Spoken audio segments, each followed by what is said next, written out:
There was a time when Hollywood was just filled with conventional adaptations, ranging from biblical epics to movies based on classic novels.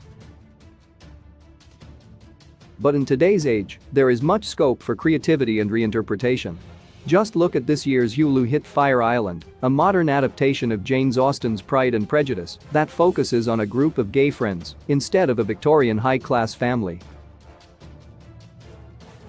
Apart from classic authors such as Jane Austen or Charles Dickens, the plays of Shakespeare have been a huge hit in such unconventional cinematic takes. And sometimes, if the filmmakers and writers are in the mood to explore more adventurous waters, they can even rely on classical mythology or a scripture like the Bible.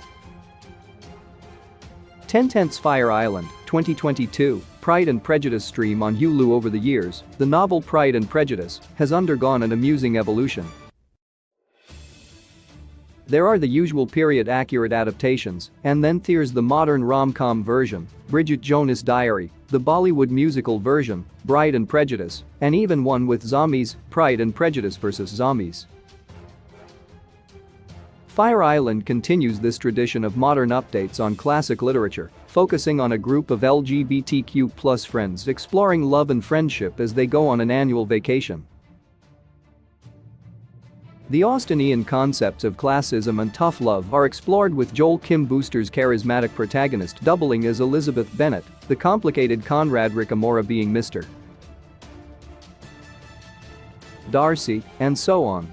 10 Things I Hate About You, 1999, The Taming of the Shrew stream on Disney+. One of the Bard's lesser-known plays, The Taming of the Shrew, deals with a particularly rude and mean-spirited one who is then charmed by a suitor who resorts to psychological tricks to impress her and turn her into an obedient wife.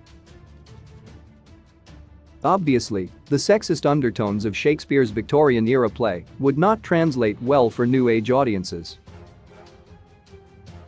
So, a more apt alternative to the theatrical comedy is 10 Things I Hate About You, a high school romantic comedy that serves as one of the most unconventional Shakespeare screen adaptations.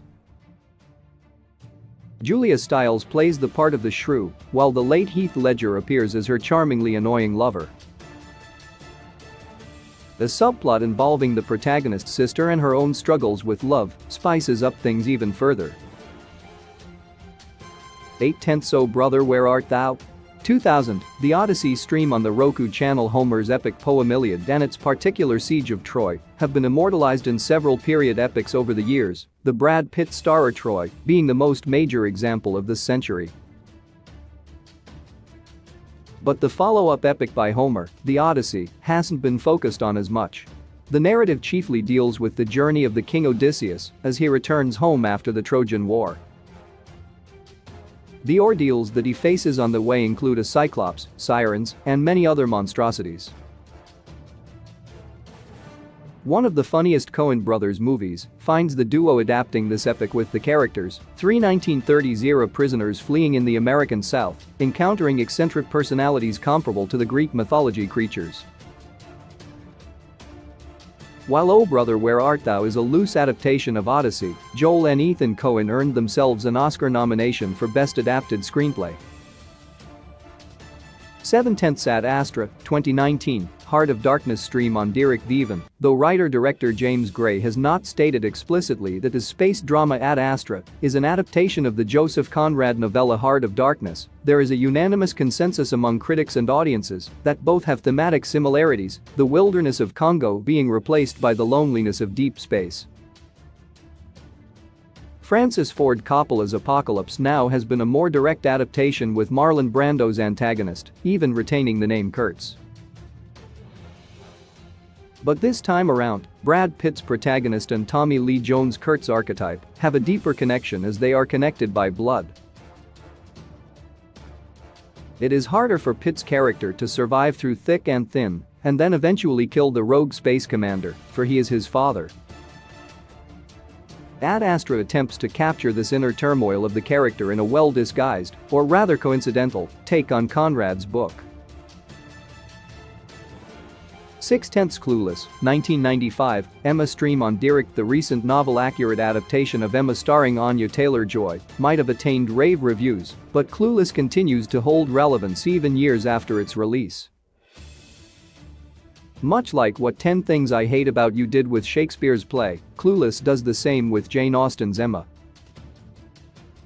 Much like the other novels that Austen penned, Emma explores the nuances and absurdities of high-class society, along with a healthy dose of love triangles. Clueless does the same, but with a sassy rom-com approach.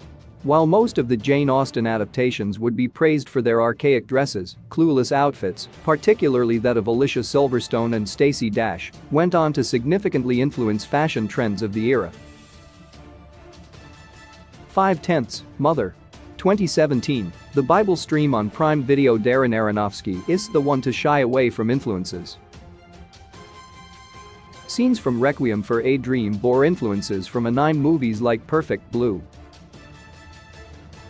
Black Swan drew inspiration from European musical theater, while Noah was pretty much a straightforward adaptation of the Old Testament character's story.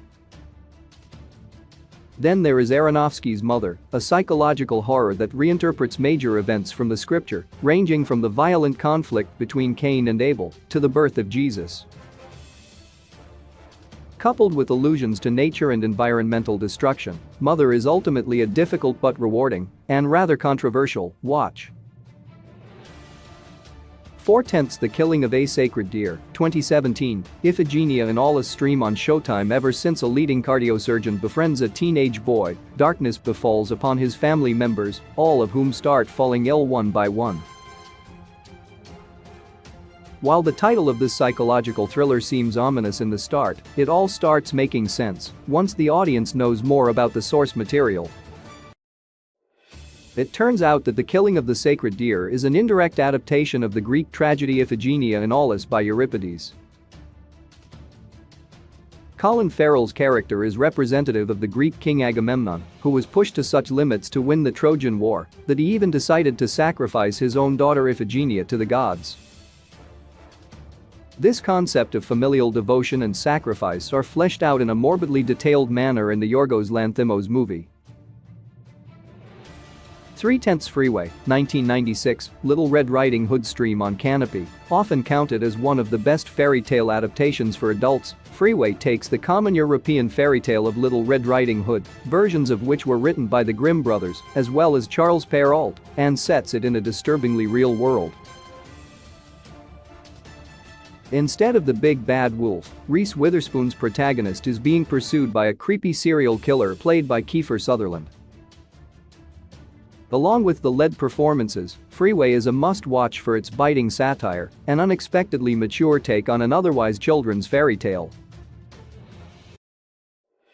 Because of how realistic the movie's premise is, a harmless fairy tale like this wouldn't come off as a first thought.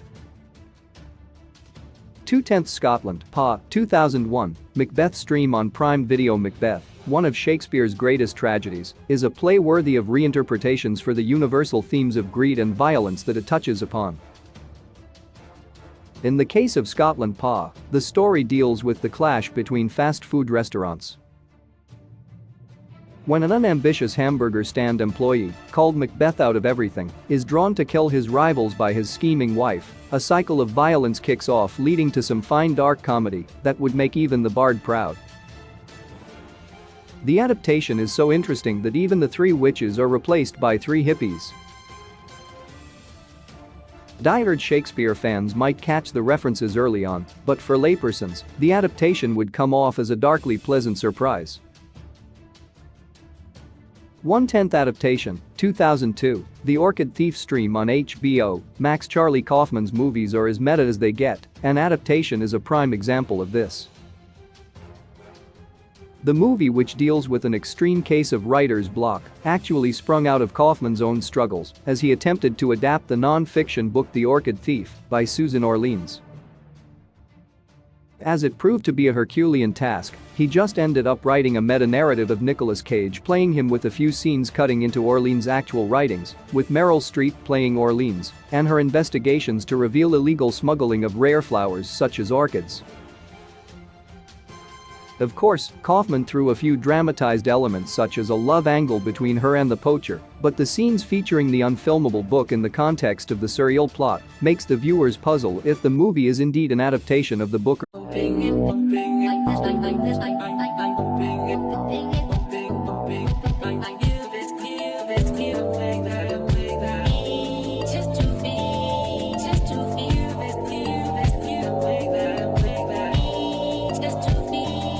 Just to feel this